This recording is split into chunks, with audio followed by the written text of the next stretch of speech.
Après ces analyses depuis Rabat, j'ai à présent le plaisir d'avoir en direct avec moi Calvin Dark, analyste politique basé à Washington, spécialiste des affaires internationales et de la politique étrangère des États-Unis.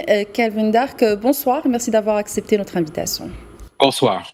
Alors, la réaffirmation aujourd'hui de la reconnaissance américaine de la souveraineté du Maroc sur le Sahara, annoncée par Donald Trump en 2020, on le rappelle, vous semble-t-elle s'inscrire dans une politique étrangère durable malgré les changements d'administration à Washington?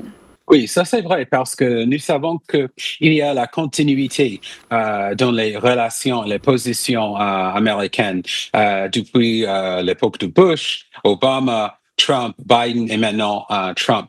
Et je crois que ça c'est symbolique de le niveau des relations entre nos deux pays parce que nous savons quand il y a un nouveau président dans la Maison Blanche, parfois il y a des changements radicaux.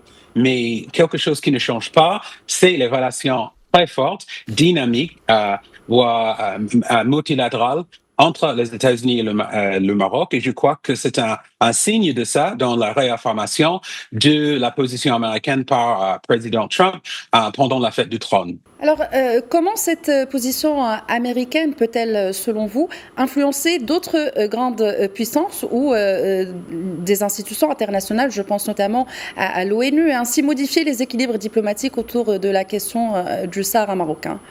Nous savons que Donald Trump, la stratégie de Donald Trump à la base, c'est la concentration sur les liens et la coopération économique et la prospérité économique.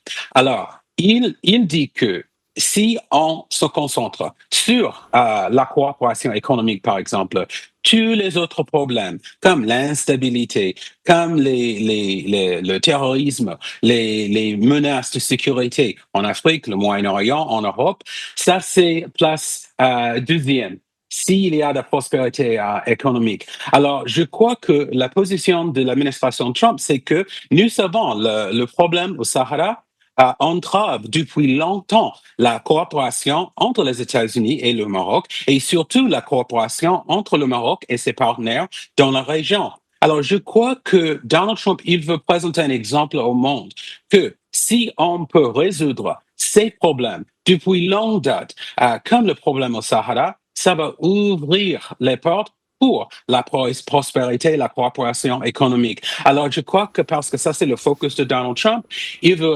répliquer ça pour les autres pays. Et je crois que peut-être c'est un fort message aux nos partenaires en Europe, en Afrique, au Moyen-Orient, que peut-être si la priorité, c'est les prospérités des peuples, peut-être les problèmes comme le Sahara, c'est pas sérieux, c'est pas la priorité comme avant. Parce qu'il faut que le problème du Sahara, ça reste dans les livres d'histoire et on se concentre sur le futur, sur l'avenir. Calvin Dark, je rappelle que vous êtes analyste politique, spécialiste des affaires internationales et de la politique étrangère américaine. Merci pour cet éclairage depuis Washington.